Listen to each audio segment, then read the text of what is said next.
Дараагийн мэдээ. За 2019 онд байгуулагдсан замын хөдөлгөөний аюулгүй байдлын үндэсний зөвлөл жил гаруй хугацаанд ажлын албаны даргагүй явсаар сарын өмнө шин дарагтаа болжээ.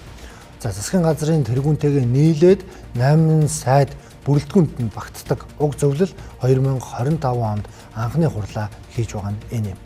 За төлөвлөгөөгөө өнөөдөр баталсан гэвч хуралд ажлын хэсгийн гишүүд ихэнх нь өөрсдийн биеэр оролцсонгүй. За 2024 онд Монгол улсад нийт 31977 зам тээврийн осол бүртгэгдэж, за 631 хүн амнасаа алдсан байна. За харин зам тээврийн ослын улмаас амнасаа алдсан 631 хүний 500 хөдөө орон нутгийн зам зорчиж байхдаа осолд өртсөн гэсэн мэдээлэл байна. За энэ мэт зам тээврийн осол замын түгжрэл зэрэг асуудлыг үндэсний хэмжээнд нэгдсэн бодлохоор зангидах үүрэгтэй ерөнхий сайдын ахалдаг зөвлөл бүтэн жил гаруйн дараа хуралдаж байна. За хуралд хүрэлцэн ирэх ёстой 8 салбарын сайдын 4 нь хүрэлцэн иржээ. За гэхдээ ирсэн сайд нар хуралдаа бүтэн суусангүй. Яг ер нь бол энэ зөвлөл 19 онд байгуулагдсан юм байна. Тэгэд өнөөдөр одоо 25 оны анхны хурлаа хийж байгаа. Энэ улиралдаа нэг удаа хуралдаж үйл ажиллагааны төлөвлөгөөг батлуулах хэрэгтэй байдаг.